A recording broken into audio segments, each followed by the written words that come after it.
Are you excited? That hurts. Oh, sweet girl. Oh, look out. Oh my gosh. Wait a minute. Whoa. Whoa. All right. So we got Grandma Pam, Papa Chuck. We're going to be filming just a little interview with you guys about your life and kind of telling mostly your grandkids and your great-grandkids what it was like for you growing up and what kind of words of wisdom you have for them. So we're just going to go through things one question at a time, and you're not going to be weird about it, right? No. Not really. First question we have, we're going to take it way, way back. And I want to ask you what your childhood home was like. What kind of neighborhood did you grow up in? Did you share rooms with your siblings? What was it like for you growing up, when and where you did? Born in South Dakota, Castlewood, 500 people. Our houses, all of the neighborhood houses would fit inside this living room. What else would you want to know about it? Like, no extra room. What about your time spent in a train car? That was when I was 9. We moved away for a year when my mom got divorced, lived with her brother, and he had 2 boxcars lined up side by side with a little porch between the two. And I don't know how they got them in there, but it was different. They were small. Your beds were up against other beds. And then we lived on one side, my mom and my sister and I, and the other boxcar was her brother and his daughter and her baby. And we made do for a year, and we went back to Castlewood and finished up till high school. My life was kind of weird. I was born in my Grandma Hasty's home, but I moved directly from there to my Grandma Lawson's home and lived there until I was 6 years old. Then we moved to Pekin when the war started, which was a town, and we had a good life there. I went to grade school, junior high, and high school there until I was a freshman at high school, and then we moved back to the country. But I still went to the same high school. My brothers and sisters, which I'm the oldest of 7, went to a different school in town and stuff. So it was real different. The houses we lived in, probably today they'd tear down. Every house we lived in was at least 2 stories with a lot of rooms. 2 to 4 of us boys lived in the same room, slept in the same room. We lived in a clubhouse, they called it. It had 20-some rooms. It had no indoor plumbing, no indoor water. You went outside in the winter to go to the bathroom.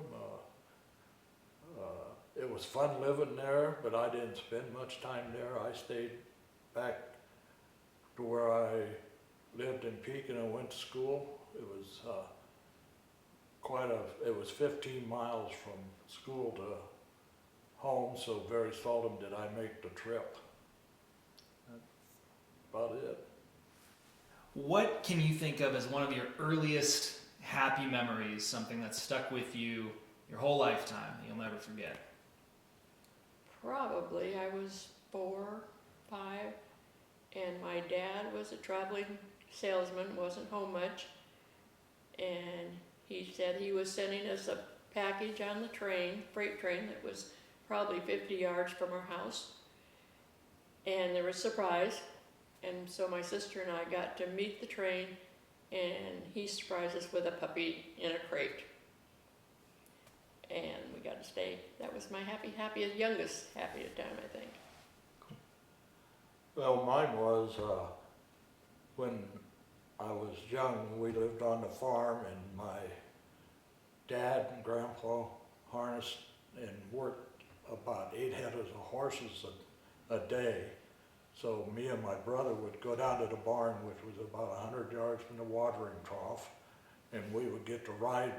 They would throw us up on these big old workhorses, and we'd ride them up to the watering trough and run back and get on another one. And these were not saddled horses, they were working horses that had harness on them and stuff. And that's about it for a 5-year-old kid. Yeah, that's awesome. How did you get to school, and did you guys have any favorite subjects or classes while you were a student? Okay, walked to school all the way up to high school. We moved from South Dakota to Oregon and rode a school bus for 4 years. Every morning I'd meet the school bus 8 o'clock and drive. It took about an hour to get all the people and back to Dallas High School. And my favorite, you're thinking Favorite thing? class? Favorite class, probably art, but I love PE also. Yeah. Did you have to wear a dress during PE? Oh, you had to wear, in grade school, you had to wear dresses. There's no way. You couldn't wear pants even to school. Yeah. You freeze your bottom in the wintertime. How about you, Chuck? Oh, my school, when I went to grade school, was only about a block away. Junior high was about a mile away. When I went to high school, it was about 6 blocks away my freshman year. And after that, we moved back to the farm, and that was 15 miles out of town. And I either got up at 5 in the morning to go with my dad when he went to work, or I hitchhiked. I had no school buses because I wasn't going to a school in the district that I lived in. It was different. I played all sports, and at night if I didn't catch my dad on the way home, I hitchhiked. That was it. 15 miles. Wow. What about favorite classes? Oh, my favorite classes. Math and shop was probably my best one. Gym I majored in. And recess wasn't bad. And that was about it. I was not a good student because I didn't have enough time to study. Yeah.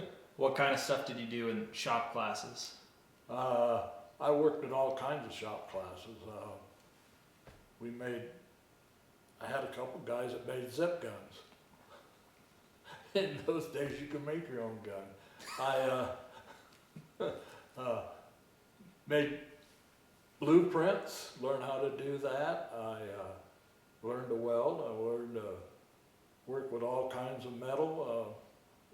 All the shops, drafting. It was interesting, shops was, welding. Never used any of them, but it was fun doing them. Growing up, what were some of your favorite activities, sports, hobbies, games? What did you do to have fun, pass the time? Yeah, it was baby dolls up till I outgrew them. Junior high was the bicycle. I used to ride up my little brother up handlebars all over town. I didn't really have any favorite toys except balls, baseball, basketball. A lot of us guys in the neighborhood, at the time we had a lot of big families during the war. You got to remember this was during the war. And, a lot of time was spent just knocking around the neighborhood, putting pennies on the track and watching the train run over them. In our neighborhood, we had about 10 families, and we were the smallest with 7. So we had quite a neighborhood to live in.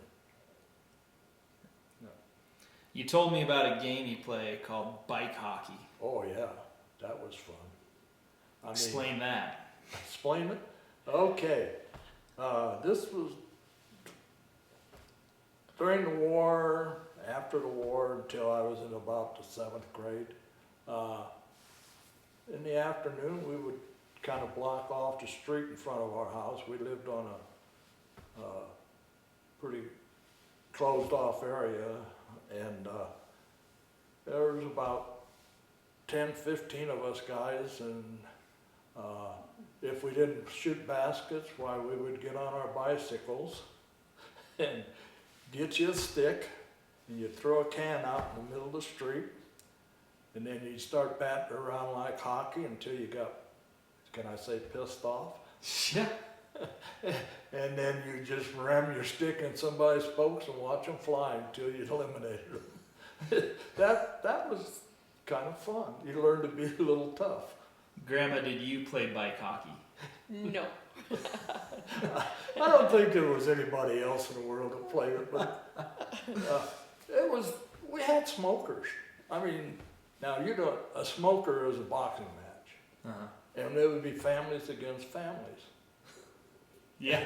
And we had a coal bin that we put coal in, and we would close off the end, and we would match up with another family and knock the daylights out of each other with a pair of boxing gloves. And I had probably the best boxer in that bunch was my mom. Really? My mom was only 16 years older than me, so she was part of the kids. See, these are stupid things. Hunting and fishing? Hunting and fishing, oh, that was the relaxing time. You could just take your gun and wander out along the hedgerow, pheasant hunting, rabbit hunting. We had 2 Cocker Spaniels that we would send down. We lived on when we were in high school, the last 3 years there, we could set up, me and my brothers, there was 4 of us in 5 years, set up on the hillside, and the dogs would run the rabbits out of the swamp, out of the lakes, of cattails, and if a rabbit didn't run hard, we didn't shoot it because it had a rabbit fever. If it ran hard, you shot a rabbit. That was it. I mean, I did a lot of crazy things that shouldn't be written and talked about. You played about every sport? I played a lot of sports. I played sports from the 4th grade until I was out of even after I was out of the Navy, after your dad was born. I played up until I was about 35, Yeah. 40. 40. The last time I played sports was in Moose Northwest tournament, and I came home from that tournament, and I knew that my heydays were over. I had 3 big strawberries, couldn't get out of the car, and had 2 trophies. I said, "Hey, look, I'm a winner." No, Did he look like a winner? He had blood all over his white pants, but I'm a winner. I mean, these. I wasn't too stable, I guess. What were some of your chores that you had to do while growing up? Just about anything that your mom said you needed to do. Dishes, chopping wood for a heat stove, just errands, and you didn't ask if it was okay, you just did it. They said you do, you just did it, you didn't question it. Like my children later on. No. Some of the chores I had was mostly during the war. We had to go get kerosene 3 times a week for cooking and starting fires. Going out to the strip mine, picking up coal on Saturdays. Going out to the timber and cutting firewood. And you guys got to remember, this is hardwood. You just didn't have the softwood like you have out here. This was hardwood. Just whatever I called him the old man said to do, you did. What did you want to do for a living when you grew up? Well, I always had a vision of being a policeman or a coach, and I didn't really ever do one of them for a living, but I did both of them as a hobby. I was a sheriff's reserve for 7 years, and I had 3 boys that I spent a lot of time up until they were ready to go to junior high, coaching, playing, involved in great kids football, pony coat, baseball, Boy Scouts, Girl Scouts, Cub Scouts, Sheriff's Reserve. So I always wanted to be a coach or a policeman. And actually, after it was all over with, I probably should have never. I made a good decision not being one or the other. How about you, Grandpa? Way, way back, I don't think girls thought about what they wanted to be. They just did, and it was never any career jobs. It was more like housewives or nothing really. Just gonna get married, have children, and live happily ever after. Yeah. No one would ask you in school, what do you want to be when you grow up? That would be more of an unheard of question. Yeah, it wasn't even thought of. What was your favorite holiday growing up? And did you and your family or your town have any holiday traditions? It would have been Christmas. We lived across the street from the church, and we always had a Christmas program. Put your hand out. I actually got to be an angel at the top of the ladder one time during the Christmas program. Yeah. Thought that was pretty exciting. They let you be an angel. They let me be an angel, but I had to appear up from way up in the rafters, so that was pretty cool.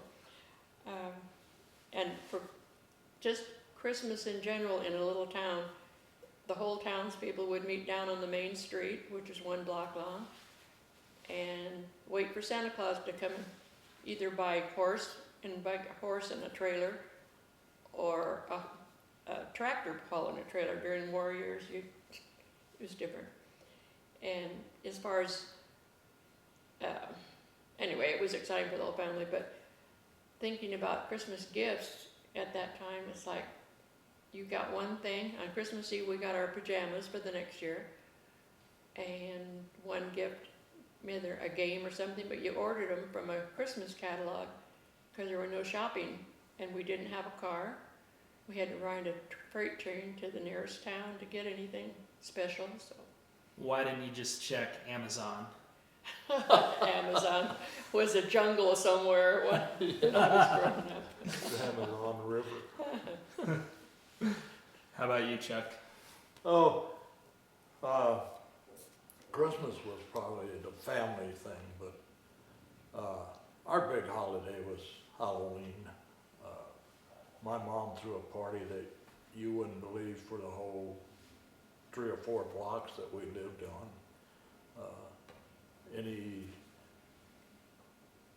Anything that you wanted, we had pumpkin pie, we had bobbing for apples, it went from about 6 o'clock at night till about 9:30 at night, and that was the most fun.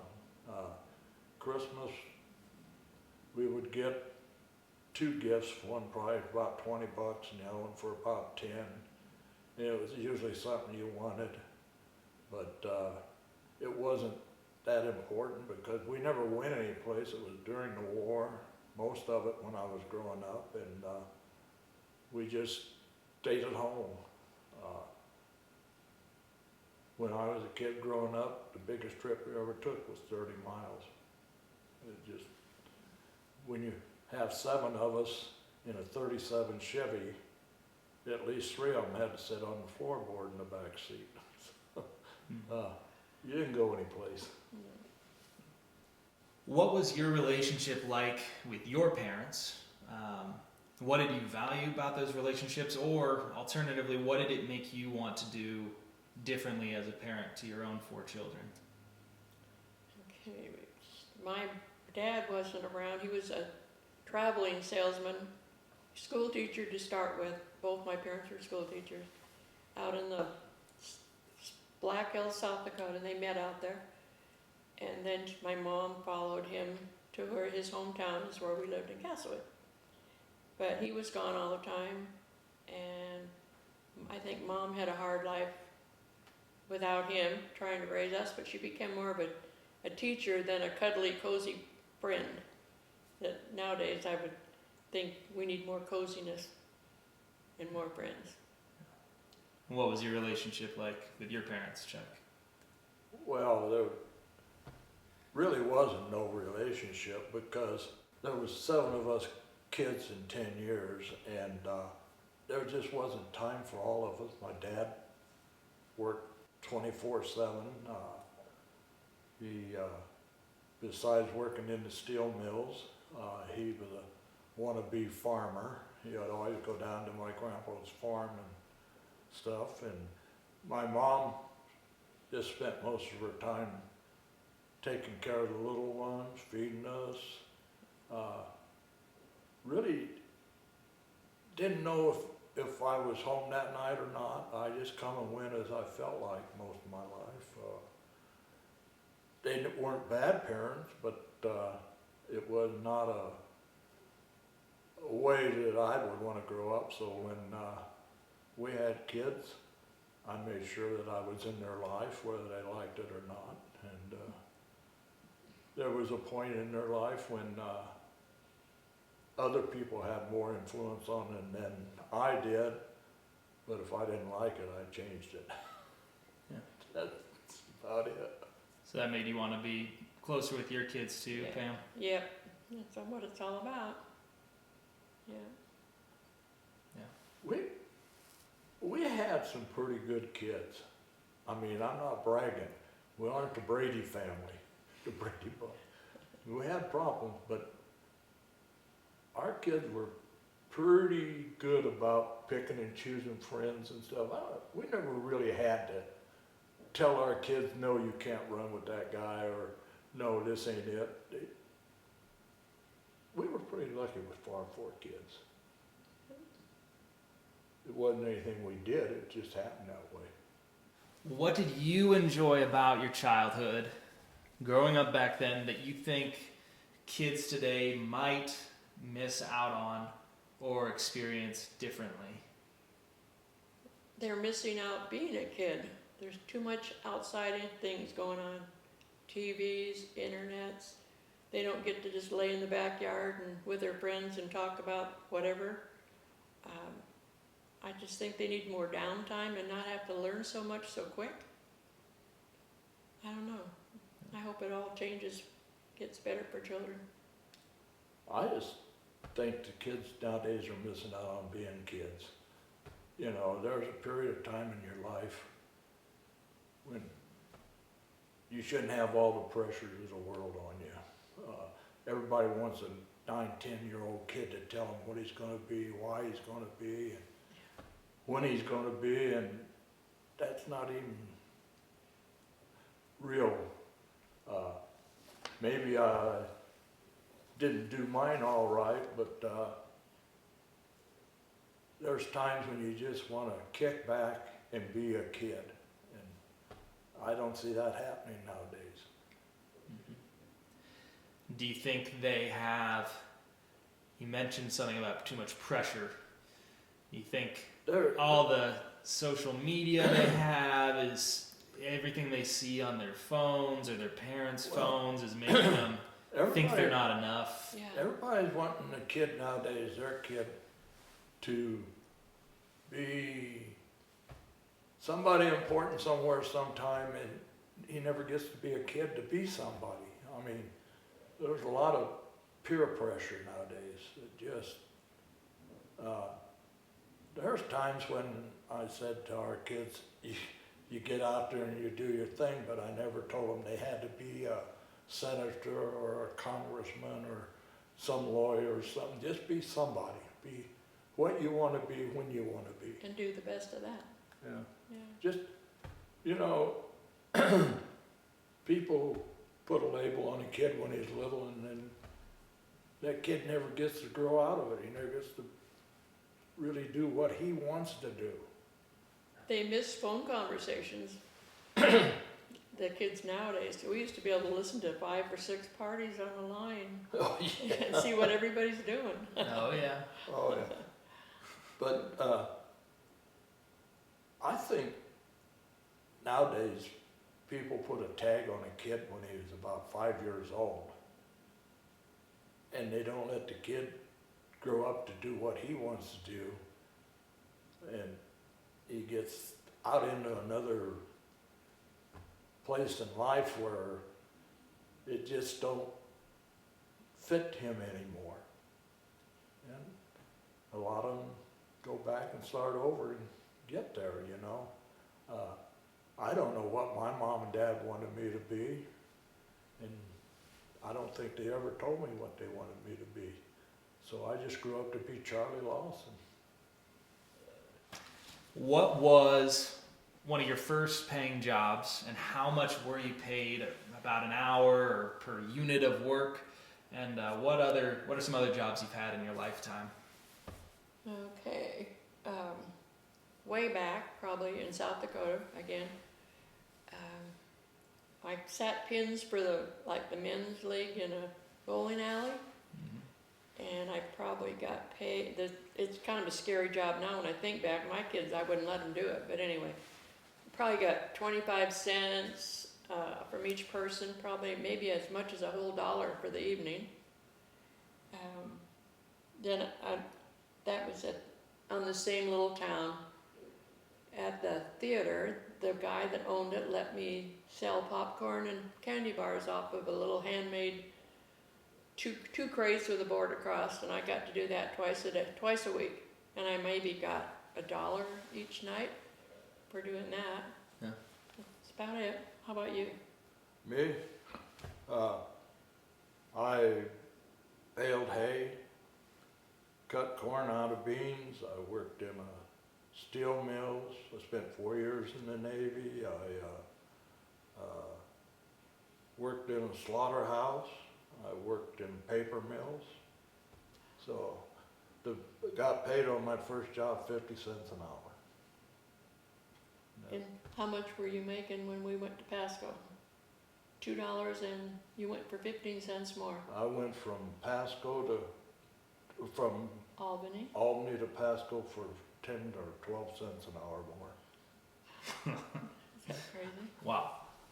Yeah. How did the two of you meet each other, and what was that dating like, and what was your first kiss like, if you can remember that? That is really hard to remember, but we met because Chuck had a friend that needed a date for his. Needed a car for his needed date. a car for a date, and so my roommate and his friend, we double dated. Then we didn't see each other for a while. A month or so. Yeah, and then Then he needed another date. I needed a date for a basketball banquet, and I called the WAF barracks, which was the Women Air Force, and asked if that girl Pam was over there. I'd like to talk to her, and that's the way it started. I mean, it just. We had no. We couldn't be in each other's barracks.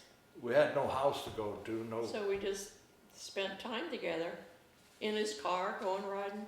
We're going to a lake, swimming, stuff like that. We just started spending a lot of time together. Can't remember that first kiss. Yeah, it just, that was in March or April, and we got married in August. Yeah. You met and you got married within We 5 months. Yeah. About January we met. Was it January? No, January I was going home on leave. I just got done with the Hungarian airlift. Okay, well, middle of January, Yeah. end of January. In February, he was playing basketball. Yeah. Did you do anything special to ask her to marry you, or did you just say, "Hey, we should"? Oh no. We had to figure that one out too. We were just talking one day and said, well, what are we going to do about this? We're spending every spare We're time spending together. all our time together, and Might as well get we married. might as well get married. Might as well. Well, yeah. And then I saw a picture of his family. That was a motivator. And I thought, God, that's really cool. There's 7 kids and mom and dad. He must be special. I was, but I didn't know it. So that's where it went from there. But that, Oh, yeah. you know, it was just Actually, people probably put money on us not making it. Yeah. How we made it, I don't know. You got married within a year. Within 6 months. Yeah. How soon after did you have a child? Oh, that's that getting one touchy. is gonna be a hard one, isn't it? I think you had a child less than 9 months after your wedding. I think Yes. so too, but I didn't know it at the wedding yet. My mom told her she was pregnant. I did. I got sick and threw up chocolate cake for no reason. And his mom decided, she thought I must be pregnant. But see, to get married, the Lutheran The chaplain, chaplain wouldn't marry us because I had never been baptized. or and he had wanted to set up classes Yeah. for us to go to. And I said no. So we had to go all the way from New Jersey to At- Oregon, Atlantic Ocean to the Pacific Ocean. Atlantic Ocean to Pacific Ocean to get married. Wow. And then to do that, we took 2 guys from the Navy base with us, dropped them off in Detroit and Nebraska. We stopped at my folks' house at 1 o'clock in the morning. Met him for the She first met time. him, and we left there at 5 in the morning to go on, picked up my 2 brothers, and then You met my parents. I met her parents with my 2 brothers, and we got married. And then we turned the car around and went back to the base. And then we turned the car around and went back to Illinois and dropped my 2 brothers off, picked my mom up and my little brother and sister, and took them to New Jersey with us. Oh. So Because his brother lived there and was in the Navy with my him. brother Earl lived there. My brother Earl and I roomed together in the Navy. And he was coming back home, so he took my car and brought my mom and sister and brother back, and we lived in a camp. trailer that to go down the hall, you had to holler, hey, I'm coming down the hall, because you both couldn't get down at the same time. Camp, like You a could camp. sit on the stool and take a shower at the same time. I mean, we started off really right. Well, what was it like to become a parent? What were some of your memories from just those very first days, with a baby in your life, and then later on multiple babies? Yeah, it was pretty amazing. I was at my dad's house and had the baby all without my husband because he was in the Navy and hadn't seen him for a couple months. And I don't know, after the baby was born, I was just tired, but then I remember talking to his mom saying, well, she had 7 kids, she can make it, I guess I can make this. And so that one and 3 more later, I'm still here. Did you give birth in a home or in a hospital? No, in Dallas, it was 15-mile drive was all, in a hospital. Came home, but had to wait 6 weeks to travel by air to go to meet up with Chuck again because it was just a rule airlines had at that time. So on Mother's Day, after he was born, 6 weeks, I made the trip back to New Jersey. And Charlie met me at the airport, and then, go ahead, Charlie, talk about it. Well, it was kind of cold out, so. June, yeah, in June, it was really Oh, cold. was it June? Anyway, somehow she handed me this bundle of something. And it was quite a way. We were at the airport in New York, LaGuardia? Kennedy. Kennedy. And when I got to the car, I found out that I had carried him with his feet up and his head down all the way to the car. So if anybody knows Dave Lawson, they probably know what happened to him. The blood all ran to his head. That's about as good as it can get. When you had a 4th kid, when Greg came along, Yeah. Yeah, what were the ages of all the kids right when Greg was born? within from the Oh. time that Dave was born, Yeah. till Dave? Greg was born, was 4 years. 4 Yeah. kids in 4 years. Yeah, Yeah. yeah, No sleep. no sleep. You ought to see No the brain. diapers. In those days, you didn't have anything but cloth diapers. You used them over and over. Yeah, Yeah. that was before, yeah, it was before disposables. Yeah, but he slept in a dresser drawer for the first few months of his life, because Who did? David did. Oh, yeah, David did. We didn't have a crib or anything, and then a lady gave us donated a crib. But yeah, I'm gonna say Greg, he was uptown. We lived in Oregon then. How did you decide on names? Was there any special meaning behind Dave, Jeff, Brenda, Greg? yeah, only David, because his brother David and my brother's middle name is David. And then Yeah. after that, it was like these like the sound of names, and I wish that I had spent. That would be a regret, I guess. But I wished I'd have named him some special thing after some special thing. But it was just names that we both liked. How it It was, happened. They're good names. yeah. We named them pretty good. Jeff, Ornery, Brenda, never knew she was there. Greg, just a happy-go-lucky guy. What is one memory you guys have? One memory with each of your kids that you look back on and you laugh to this day? It's easy to laugh now. I'll tell you about Dave.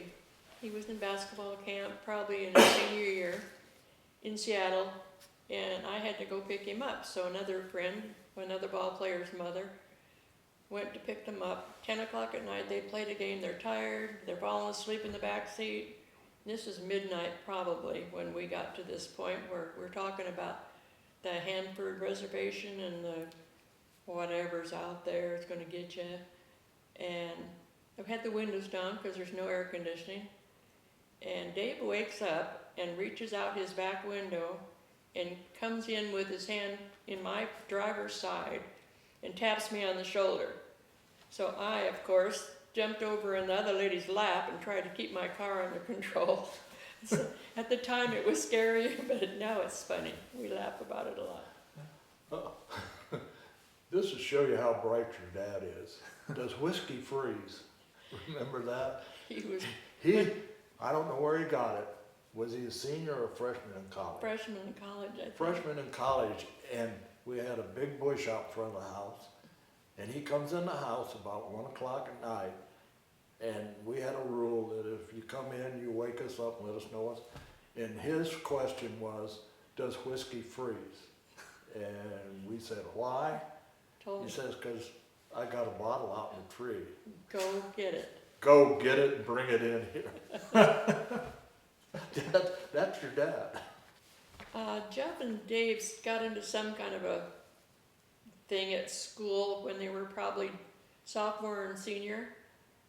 And I think one of them punched each other, and pretty soon Jeff came home and said that Dave was after him and he hit, and I said, well, what am I supposed to do, you know? He gets in this little bathroom and proceeds, he's running from David, but he pushes the broom handle through the door of this little bathroom, and then he realized that what am I going to do when I see this hole? So he puts a butterfly sticker on this hole. And it took me a day or two to realize, why is that sticker on my wall, you know, and then we hear the real story. A lot of those times. And Jeff is the one, he had a dog called Freckles. And he was a very picky eater. And everything he didn't want went under the table to Freckles. Freckles got fat and Jeff got skinny. What about Brenda? Brenda, she was probably 4, and she was upset about something, so she's going to run away. And I said, go ahead and run away then. We'll miss you. And so she packs her little toys and clothes in a suitcase and starts down the street and got about half a block away and comes back. And I said, I thought you were running away. She says, I am, but I got to wait till I get bigger. Brenda wanted to learn to drive a stick shift, my truck. And that only lasted about a block and a half, and she popped the clutch so many times that she got mad and I was mad. She stopped the truck, got out and walked home. I took the truck and went and had a beer. That's bad, man. Oh, let's see, what are we talking, Greg? Yeah. Greg was like, he was in kindergarten, and so in the mornings he's off, so we took him fishing with us, just not, just a couple miles away. Yeah. And he caught a little sunfish, and when we got home, he's holding his little fish up, and he says, "Oh, you're a cute little, What's it really called? a little sunfish is A what it would look sunfish. like." But he was a cute little fat sucker, but the sucker came out with an F instead of a S. But Chuck and I rolled our eyes and looked at each other and didn't let him know that we understood. Greg and I had some pretty cute experiences. Greg was pretty mechanically inclined, and I was working on my truck, who had a flat 6-cylinder engine in it, and I was doing some work on the carburetor, and I went to spray the fluid in the carburetor, and Greg said, "No, you're going to blow up the motor." And I just fired it up, started it, and I blew up the motor. So I told him, well, I wanted to put a different motor in this truck anyway. But he was always the one that could tell you what's going to happen very quickly. He was pretty mechanically inclined. How old was he then? He was about a sophomore in high school. Okay. How did you show love to your children? Hopefully they felt that they didn't have to it's a hard one. Even when I think about it, it's like my folks, we weren't cuddly, touchy-feely people, but you were and I hope my kids, I think if they feel anytime they want to talk or needed something, we're always there. We didn't need to cuddle and whatever. Now maybe I should have cuddled more. I don't know. I don't know. But you think they could depend on you? Yes, they can. They will always be able to do that. They always knew they had a safe home. Yeah. Anything they needed at school when they were growing up, anything they needed, we got it. We bought a jacket that we didn't know we needed on time because we thought he needed it for one of his occasions in high school. It's like, it's okay. That's what we would do. That's what Mine was just being a friend with him, but not taking any bull from him. If we had our rules, and that's the way we went. I just Be friends, but set your limits. yeah. Healthy boundaries. Yeah. They knew what we expected. Yeah. Yeah. That's a hard one. Hopefully they felt it. How's that? What are some sayings that you caught yourself saying often to your kids? Look back at it now, and I think of little things that may have been like, why do I have to do that? Or why? Because I said so. And Chuck would do the same thing. My saying was, just go out and kick ass and take names, and because I told you so. Because I told you so. Yeah, That's about it. You mentioned, just do it. yeah, just do it. Oh, I got that on my thing when I retired from the mill. They took it, played off of one of the machines and made a plot for me, and that was the same. Just do it. That's what Charlie said. Yeah. Do you get paid residuals by Nike, since that's their slogan? No, I said that before Nike used it. I should be getting residuals. What would you say is just some of the special standout qualities that you've noticed about your 4 kids, as they're growing up and now as adults? There's not one special quality. They're all pretty nice, pretty fun to be around, and I think they make other people feel comfortable when they're around. And that's, what do you think? They are their own person, and they think for themselves, and they always pick good friends. We never really had to say, no, we don't want that guy in our place or that person. And most of them still have pretty close friends from growing up. Made good choices, Yes, Yeah. yes. Oh, yeah. good instincts. I wouldn't trade one of them for anybody else's kids. How's that? Was there ever a point in your marriage and parenthood journey where you thought this is too hard, too difficult, we can't go on? Yeah, you'd be crazy to say that doesn't happen, but nothing was ever that big that it was serious. No. And you, No, it's just that if there was a disagreement between us, or one of us corrected a kid and the other one didn't like it, we never discussed it or argued about it in front of them. Ever thinking about calling it quits? I couldn't eat if I did, because I wouldn't have nobody to cook my meals or wash your clothes. or wash my clothes. So Pam actually holds the power in the relationship. I do, don't I? Oh, She man, is, in this relationship, she is the glue that holds it together, and I'm the guy that, this is the way it's gonna be, come hell or high water, and she can correct it. I'm the glue. I gotta, Huh? wished I had known this earlier. Well, you always known it, you just, but when I dig my heels in, I dig them in. I'm scared. What are some of your favorite family vacation spots? What memories do you have from those times? It's all good. Oregon coast, Oregon coast, Wallowa Lake, Williams Lake. like Greg's first bottle after he got out of the hospital was on the Oregon coast, heated in salt water. Didn't even go home first. We didn't even go But as home. long as we're all together, that's what, we're having fun. Just Doesn't matter where you're the at. time we spent together.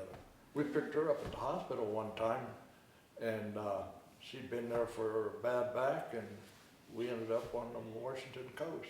Sleeping on a board in the back of the truck just so we could go have fun. 6 of us in the back of the truck. And a that dog. night. I mean, Oh, God. spur of the moment. No. Do whatever you feel like, as long as it don't hurt anybody. Yeah. As long as you're all doing it together. What are some of your favorite or the most interesting places you visited in your lifetime? Oh.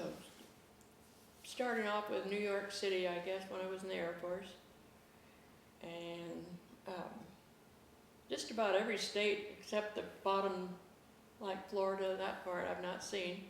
And there's good stuff everywhere. There's just it's like anywhere from Hawaii to Alaska, the Hopi Nation in And that was Arizona. one of the spurriest moments we ever did. We One were coming place- across the country. She'd been griping for about 3 days that she'd like to see the Hopi Nation. and you liked it, didn't you? Road said Hopi Nation, that's where we went. Yeah. And I They're found just- out we didn't have gas.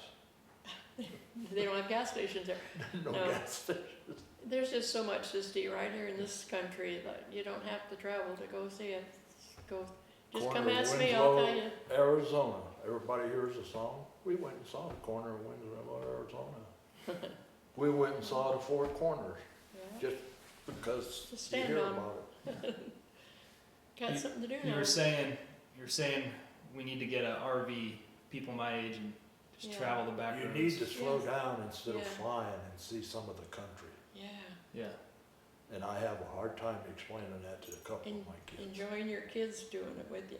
Can. Between here and Phoenix, Arizona, there's a lot of things you could see, except 2 hours in an airplane. All the history stuff back on the east side, it's Yeah. like, oh my gosh.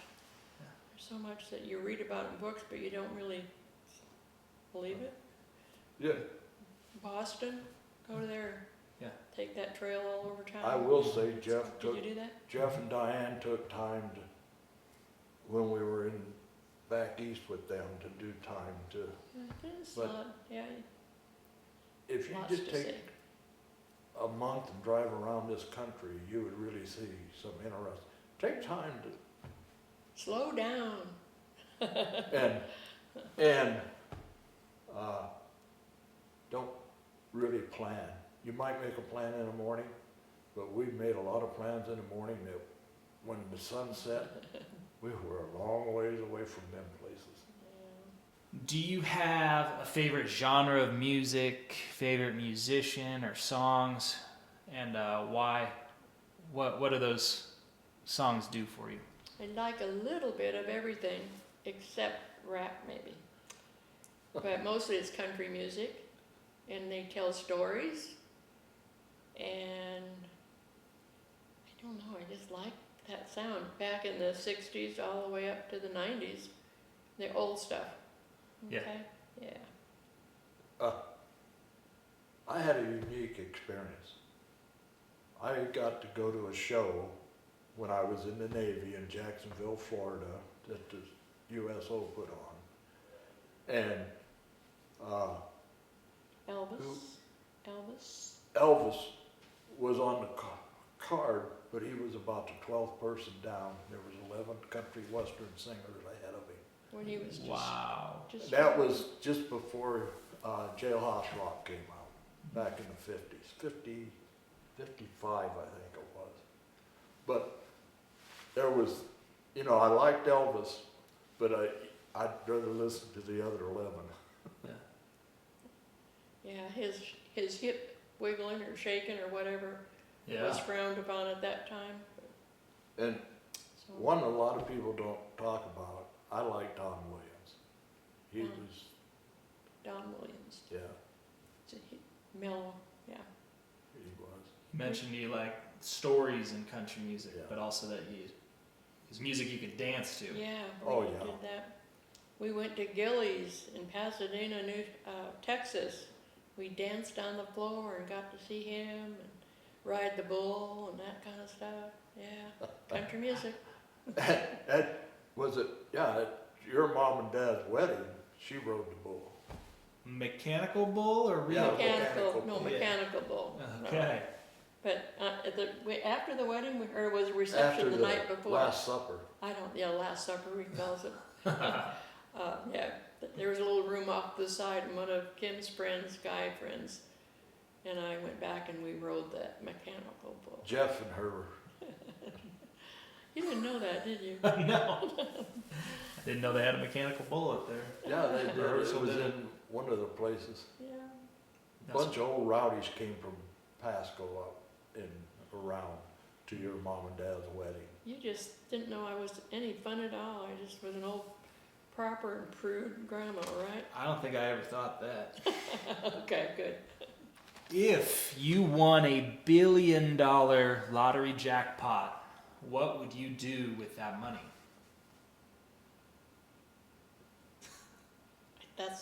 I have no idea. I have no idea, but I'm thinking maybe you just make sure all the kids were happy and content with what's going on, and then have them help me figure out what places, or like maybe what's the one that like St. Jude's or some of these places that have children, help them out, the people that need, hungry people. Figure out good Kids, but- charities. Yeah, yeah. I don't think I'll have to worry about it. What would you do, Chuck? I would split it up among the 4 kids and the 10 grandkids and watch them all become unhappy. It would just ruin your life. How many would be divorced? How many would Oh, God. run off to someplace nobody know where they're at? $1 million, I wouldn't even know what to do with it. $1 billion. $1 billion, Yeah. yeah. I wouldn't even know what to do with $1 million. Yeah. And Keep I've $1 had million, so give much the fun rest with away. life without money. Why have it? Yeah. Absolutely. Who needs it? But it would be nice if maybe some of them might do something good with it, but I would bet 80% of them would be unhappy. It wouldn't bring them any new happiness. Yeah, it wouldn't bring them any new happiness. If they're not happy now, they're not gonna be happy with money. What do you find the most special about your spouse? What's a quality that you admire in them, or what do you think life would be like had you not met each other? I'll start with Chuck. I just don't think I would have still been around. I probably, we met in the service. If I hadn't met her, well, I'd have probably stayed in the Navy for 20. And most people that stay in the service 20 years come out either dead or kind of loose in the head, or wouldn't have any of my family. My 4 kids are okay, but my 10 grandkids are great, and my great-grandkids are great. So I wouldn't have had any of that. Yeah. Yeah. Pam, what do you love most about Chuck when he's not driving you crazy? Yeah, when he's not driving me crazy. He's got a good sense of humor. We enjoy doing stuff together. I like the same things that he likes, and learned to like them and didn't even know about some of them. That sounds really weird. But no, I like being around him. He's pretty good, pretty even-tempered most of the time. Yeah. I thought I was all the time. And you don't require special food, or you don't like spending a lot of money or all that kind of stuff. Yeah. I just guess, Do you think you function well as a team? yes, I think we're, yeah. My good things and his I work bad things. well as directed. What? What did you say? Nothing. We're a team anyway. Coach. Rah, rah, rah, we're a Yeah. team. Coach, player. The two of you had a good handle on your 4 children. Be hard to do alone. Oh, heck yeah, yeah. Yeah. I can't imagine having to raise children by myself. No, or I see other people trying to do it. It's just, it's almost impossible nowadays. I can't picture me having anybody else's No, 4 it'd be kids. very lonely. Yeah, Uh, it would be really lonely. I hate to admit it, and I hope you don't let them see this, but I'm pretty damn proud of all 4 of them, Yeah. and all the grandkids. And Yeah, we don't have a bad one in the bunch, you know that? you know, we've had our problems, but I never had to go get one out of jail. I never had to go get one out of a wreck someplace. All healthy, yeah. I was with the sheriff's department for 7 years in Franklin County, and that was the biggest worry I had, is walking up to one of these places and seeing one of my kids there, and I never did. Oh, we've been really lucky. When we had the riot in Pasco, there was a lot of damn kids out there that the parents should have seen, and when I went into the park, I never saw one of mine, so I was pretty happy. They've given us a lot of Yeah. happiness, They also And the gave us some grandkids. problems, but and nothing the great big. grandkids. Yeah. Now we're waiting for number 18. Yeah. Great Great grandkid, grandchild, 18. yeah. Think you'll have any more? Make it 20? I wouldn't be a bit surprised. What are some significant historical events that you've lived through? And what was it like at that time? Where were you? How do you remember those times? Oh, World War II, and I was born in 36, and it was starting about 42. And remember air raids warnings? We're in South Dakota now, and we're worried about planes coming and bombing us. And they had air raid wardens that came around whenever they blew the town whistle. Everybody would put out their lights, and if you saw any lights going around, you could knock on the door and want to tell you to get your lights out. And as a child, you wonder what the heck's going on that you need to sit in the dark. And the rationing, you couldn't get sugar, gasoline, Hershey bars were not, couldn't even get a Hershey bar.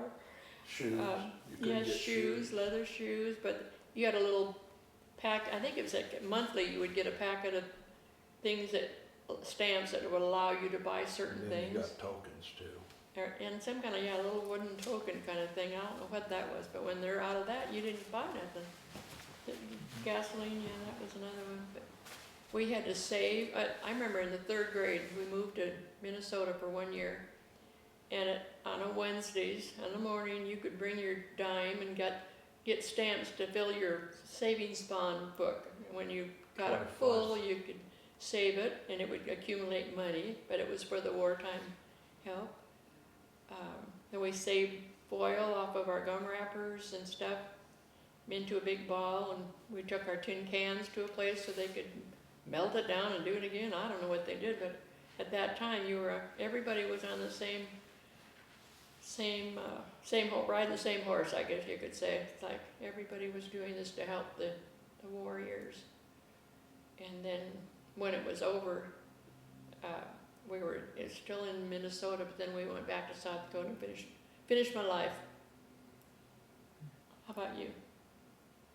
The war, the only thing bad about the war where I grew up was you had to live with the stamps and stuff. Now, we had airway wardens and stuff, but it really, daytime didn't change my life much more. We got free tomato juice, we got free orange juice, we got free cheese at school, surplus, and you didn't get that? We Yeah. did. Little tiny country town. I lived in a good country. Senator Dirksen was our family man. Okay. If you ever heard of Dirksen's thing in Washington D.C. library, No. well, he was a big time senator at the time. He was from our hometown. I grew up with his grandkids. But The war was bad, but what else? What other times? The Mount St. Helens? Mount St. Helens, that we lived at, that was quite interesting. You heard it while you were fishing in the lake. My dad and I and Jeff was out in the boat fishing, and we heard a big bang, and I said, "Oh, that's just one of the sonic booms over there at Spokane." And then the sky started darkening. So we said, let's put the boat up and let's head home. And by the time we got the boat back to the dock and closed up the cabin, you could see big fingers of ash hanging down. It was just coming at you. And by the time we got out to the highway, you couldn't see each other in the cab of the truck. So, When did you learn what had happened? when did we learn how it happened? When did you know what was going on? When we We pulled off the We road. pulled off the road because we couldn't see because of the ash, people coming at you. As It we was went dark. out of Richville, there was a car along the road with an older couple in it, and the woman had broken her ankle, Something, she had something wrong, we had to help her and they wouldn't let us go, so we put them in our, pick up. I had a pickup and camper, put them in our pickup and camper with us. Another car come by and cracked us The window, yeah. window and says, "Is it nuclear fallout?" Well, if it had been nuclear fallout, we'd all been dead. But we didn't know what it was in. Well, we knew it wasn't nuclear And it fallout. couldn't, we possibly couldn't Comprehend. comprehend that this Seattle is where this is happening, over across the state, But how now, this could be anything to do with Here's that. the thing, Yeah, we Jeff didn't and know. Brenda was with us, they were in this. Greg and David weren't, and neither one of them never even seen any ash. Yeah, instantly we thought, oh, Seattle's gotta be gone if it's that. We spent 3 Yeah. days in Ritzville, Yeah, that was pretty traumatic. and we made the newspaper. Yeah, they were we, not letting people go, but I decided it was time for me to go home, come hell or high water. there's nobody to stop you, all the, And I told Vehicle. Jeff to get everybody together, Mom and Dad and them. We had 2 cars. We had our pickup and camper and our car. And I made a trip around Richville. All the police cars and everybody was sitting with their hoods up. So I went back and I told Jeff, get Mom and Dad and them all in the car with you, her and I in our truck. And we took one of her pantyhose and put it over the carburetor intake, air. Mhm. And went out of Richfield, and the guy out there says, "Hey, where you going? You can't go." And I told Jeff to stay about a half mile behind me because that ash would go up and come down, and it would. We you already couldn't slept drive on through the it. floor at the church that we found to stay in, Uh-huh. and his folks, it was pretty rough for them sleeping on the floor that well. It was time to leave. And Wrong thing to do. And as we were getting ready to leave, I heard some people say, "Where you going?" I said, "I'm leaving." They wanted to know if they'd go along. They did. You can get in behind that brown Oldsmobile out there, but don't, like I told Jeff, don't stop. Just Uh-huh. follow me. Yeah. And we went. I have to find out about you, where you were at the time. Huh? I don't even know that. I wasn't alive. No, he wasn't alive. 80? 1980. Oh, you David heck was no. in college. Oh my goodness, that's right. Oh my God. And Greg was in Pasco, and 2 days we couldn't talk to nobody, get a phone call. She got a hold of Dave, or Greg, and he said, "Oh, I'll go outside and He see." put the phone down because he's all Well, go out and let's see. see if he had And it any wasn't. ash. Wow. That guy. He's not Can't very, be that. No, I guess you'd God, consider that's him now our weird. smart one. But Mount St. Helens was about a 3 or 4 day experience. Yeah. I had Mom and Dad with me, and Sunday Dawn, Mhm. and Jeff, and then Brenda and Greg. They went to Coeur d'Alene. They went up the other way. They're trying to get away from it, I guess. I Yeah. don't know. Yeah. I don't know. How about airships? You're Oh, I flying had in a an balloon airship over the wreck. countryside, and that's not scary? No? Airships? Yeah. I'm glad you said it right. Most people say blimps, and I have to get a little uptight. I wouldn't want you getting uptight. They went obsolete in '62. Yeah. And that's just, He could fly over our backyard and we could wave at him, but it was so windy they couldn't land for 2 days. At this stage of your life, as great grandparents, what things do you look forward to the most? I'd have to say, just watching our kids with their kids, and those kids watching with their kids, just watching, nothing I need anymore. I just want to enjoy all that, and we are enjoying all that. mine, just seeing and enjoying Yeah. all the families, the grandkids, the great grandkids. Who knows, maybe I'll get to see a great grandkid. Mm-hmm. Did you ever think how big your family would be when you just go back to meeting each other on a blind date, that you would one day have Not a a clue. family tree with nearly 20 great grandchildren at the time we're recording this? Yep. Did you ever? Not ever Fathom. thought. With the first one, you don't To even be think truthful that way. with you, I didn't think I'd see 80. So, Yeah. it's all been a blur. 87 years of life has been a blur. I mean, I can't believe some of the things I say because it don't seem like they really happened. I mean, it's just. that's Feels just- like a different lifetime. Yeah, well, different lifetime. I don't know what I expected out of life, but it's been pretty simple. We didn't have a lot of money, but we sure had a hell of a lot of fun. It was all fun. All good. And- We've been so lucky. That's all you can say is Yeah, our kids have been healthy, their kids have been healthy. Everything is, every one of us as family that's alive and well, we haven't had any big problems any place, and you can't beat that. no. Why, I don't know. How come we're getting to do this? How come we get to be this old? You know, I've lost 2 of my brothers, that's 7 of us, siblings. I've lost 2 brothers, and Earl's in a bad way right now, but God, they're all in their 80s when they passed.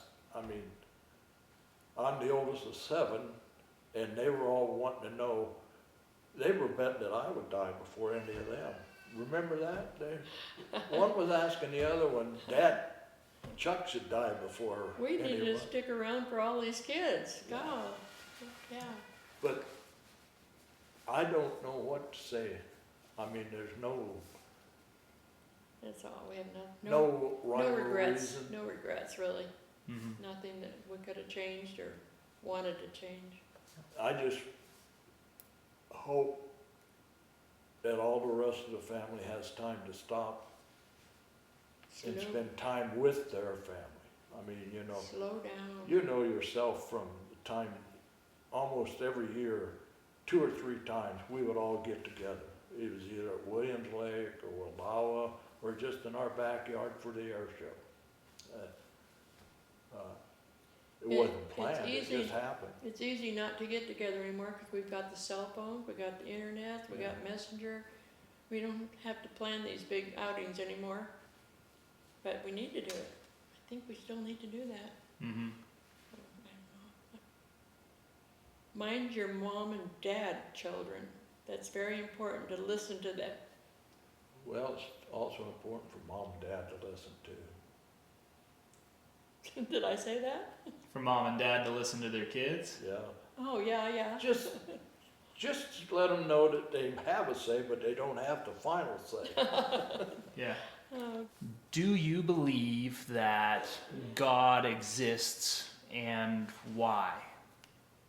of course I believe it. You just look around and you see nature.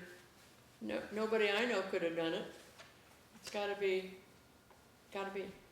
And if it wasn't, it would be really sad. There'd be no point in living your life if there isn't.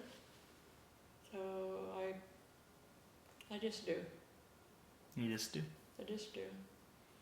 What do you? I just try to live a life that I think is a good life, hoping that it's Well- good. I want to be good. Yeah. You know. 3 of our 4 kids are pretty well versed on religion.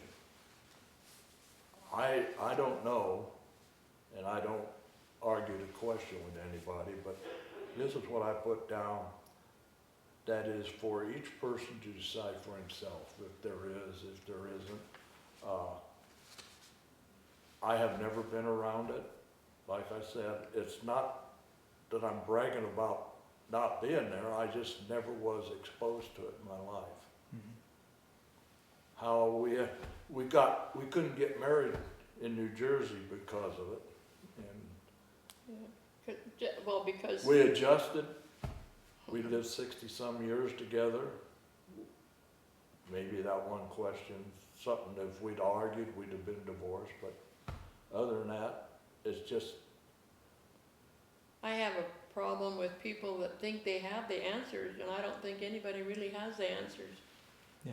And then when they start talking about this is this and this is this, then go away. I don't want anybody using me to tell them what to do. I mean, I very firmly believe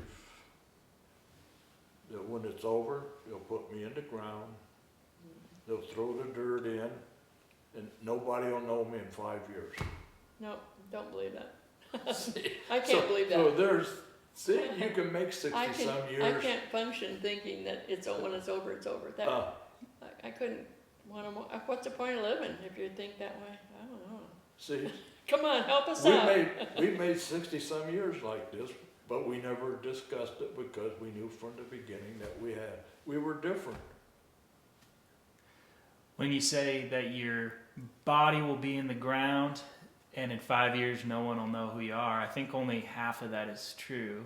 And you might be decomposed and gone, but I think your kids and your grandkids Remember? and your great-grandkids who are watching this will tell stories about you for Well, far longer than maybe you you've know even what? been physically I alive. got 2 brothers that are dead.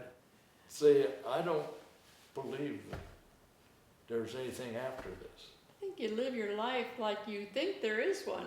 Otherwise, I you'd have be lived really my bad. life like You think have. this You is have. it, buddy. I'm doing it all. Yeah. Do it all right, do it good while you're here. Yes. This is I don't a think brief I've really moment in intentionally history. harmed anybody about things, you know. I didn't scar any of my kids. 3 out of 4 ain't bad. What are you talking about? That believes and stuff. I Oh. don't know. I think Jeff they all is four do. one that I I think they all- don't know. What? Jeff, I don't know. Oh, I don't know. David, Brenda, and Greg all have a pretty good religious background. I don't. I never did. Nobody thought it was. Not too late. Huh? Kidding. You did too. I said not too late. You can change your mind, do whatever you want. See, now there you go. There's one of those people that's No, trying I'm to. not gonna change you. I I've know been stuck you with are. you for You 87 know years. you are. What's the point of getting rid of you now? See how quick it can get out of hands? Yeah. I'm the glue, remember? You forgot. What advice do you have for your kids and your grandkids and great grandkids to maintain strong relationships with one each other? A strong family bond. What kind of advice? Just take that extra effort, make an extra effort to stay in contact with all of you, like we have been so far. Just carry it on down. Don't use like just Facebook and telephone. Get together. Try and do it once a year, just to keep it going. Then someday you'll be 87 and wondering what your kids are going to be doing for you. But even when we're gone, keep going, keep seeing each other and make a big effort. It's easy to let it slip then, I think. And I just hope you guys got enough out of us to continue it on down the line for the next 3 or 4 generations. I mean, you've seen how your dad and mom and them grew up and how you just keep them all together. your job, Yeah. Yeah, you're the boss. it's your dad's job next, then it's your job with your family, Yeah. and then it's Yeah. Summer's job with her family, and it's, I hope it's all of their lives are as good as our lives have been. Yeah. Haven't had no regrets. No regrets. no. Okay. When you're looking at your youngest descendants now, so like all your great grandchildren who are watching this however many years later, what kind of wishes do you have for them? What do you want them to know about life as they're growing up? Just watch whatever you put together and show it to them, and they look at it. See just how crazy their great-great-great-grandma and grandpa was. You wish for them to have a wonderful life, Yeah, and you can't give them no directions. You just gotta stumble along and hope that it just be the best you can. And when you talk to other people, and whether you like them or not or whatever, you have to think about what made them sad or what made them happy, and just treat everybody like you want to be treated yourself. Dunno. I just let them be who they are, and then give them the feedback if they ask. If they ask, be blunt with them or truthful. I mean, if you don't like what one of us said, that's fine. If you do, pass it on to them. Trust your parents and trust your grandparents and your great grandparents. You've got to go back. I never had that in my family. No. I was kind of an outcast from day one. But I think for a crazy ass kid from the Sand Hills of Illinois, I got lucky. Me too.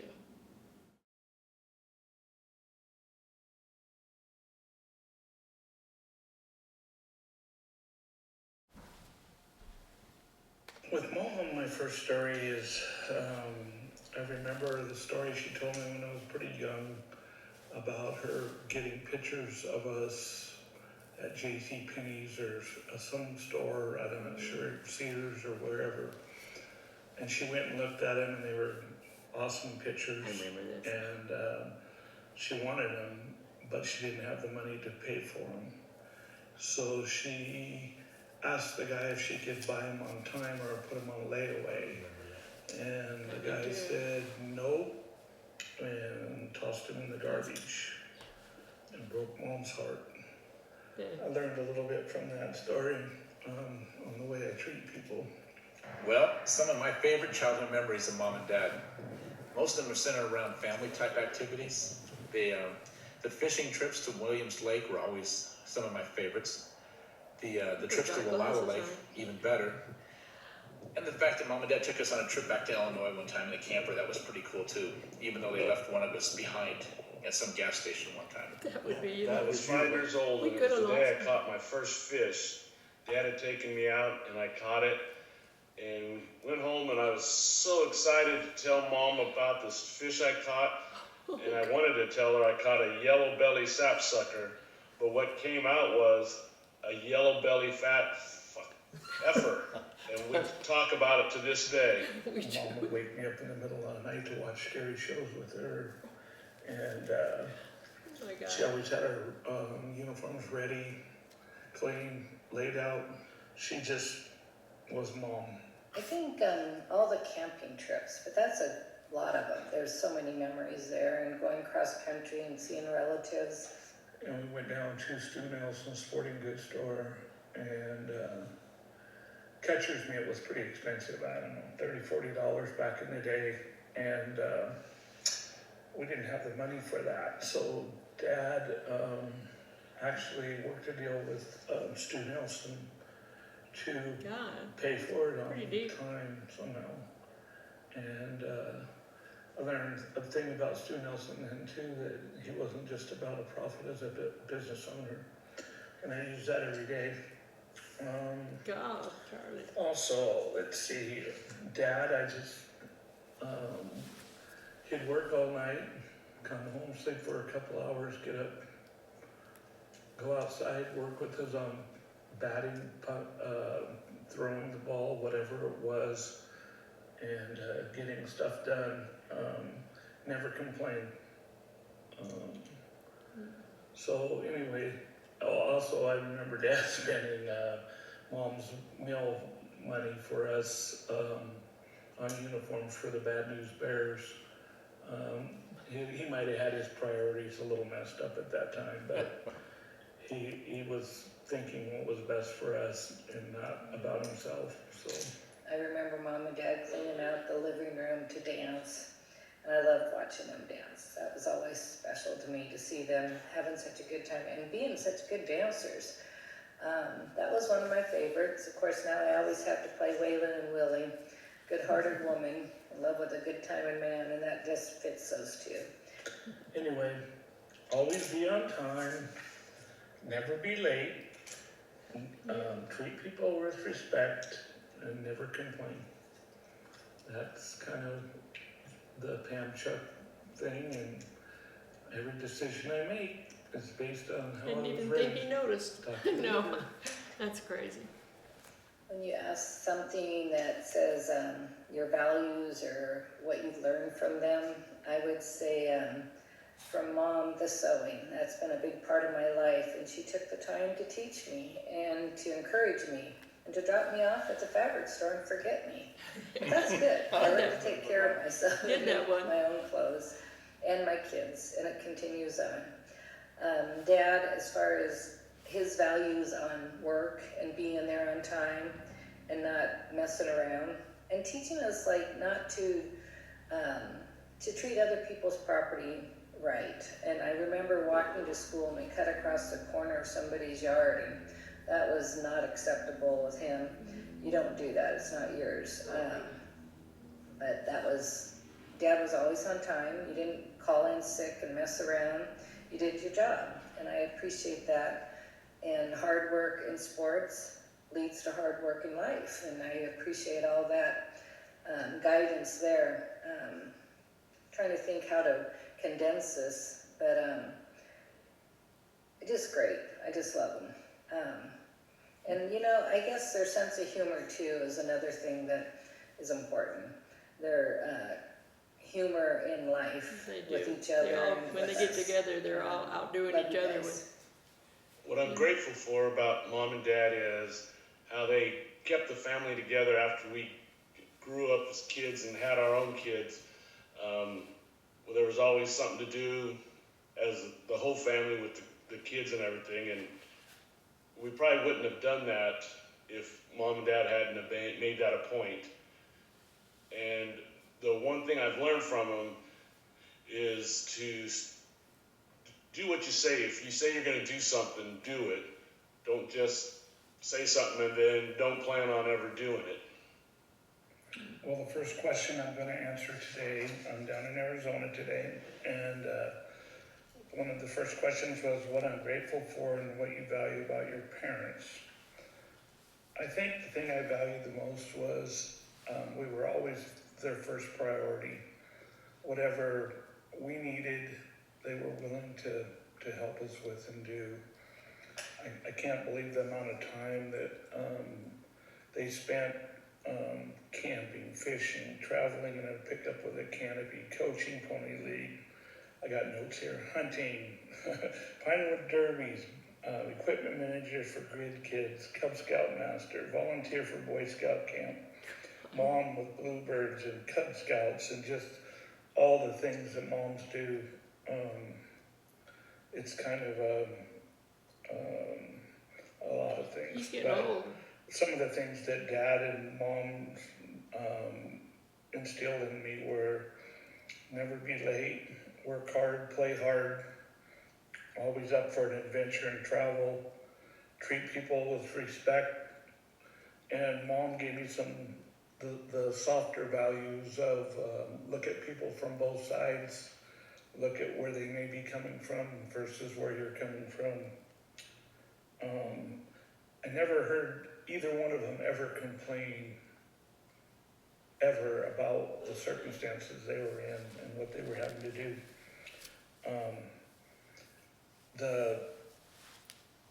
It was just unbelievable, but the one thing I use every day in my business and wherever I'm at, family or whatever, is I always have, when I make decisions, I always have to pass the Pam Chuck test. Would they agree with what I'm saying? And if not, I better have a good reason for it, but my eyes are really watering right now. But it's not because of this, but Lily kicked me in the eye. Anyway, every decision I make, subconsciously or consciously, it has to pass the Pam Chuck test if they would approve of what I was doing. Anyway, that's for this question, and I'll move on to the next. I think the thing I left to appreciate my mom and dad more about is the fact that they didn't take shortcuts. They worked hard, they appreciated what they had, and they're always looking out to help others too. I think mom and dad, in terms of scouting, Cub Scouts, my dad took on a Scoutmaster job when no one else was willing to do it. My mom did Girl Scouts and Brownies with Brenda. They both worked hard too. I can't believe that the shift work they did to provide for us all the time. Some of my favorite memories too is the fact that they went out of their way to buy a suitcase for me to go to state basketball tournament. And every time we turned around, either it was football, basketball, or baseball, or any activity, one of my parents or both my parents were there. And that made a big difference in everyone's life. So other than that, I can tell you this, that we had the best childhood that most kids could ever wish for, in terms of having some rope to get out there and do things and experiment, but yet never having to worry that we had too much rope and they didn't care and did love us. And so, mom and dad, thank you so much for everything you did for us, the grandkids, the great-grandkids, and love you lots. Bye. That it? That's it. Oh my goodness sakes. That's it. Pretty good. Yeah. Whoa. I didn't think you had that kind of experience on it. Don't make me cry. Oh, I won't make you cry. Hi, little one. How are you? I got any more kisses? You got a kiss? Where's my Those are kiss? some nice Hope you can say toes. that for your mom and dad someday. Those are What's some that? nice Piggy went to toes. Market. Yeah, Piggy went home. This one. ate roast beef. And this one ate none. And this one, wee, wee, wee, oh, well. How about that?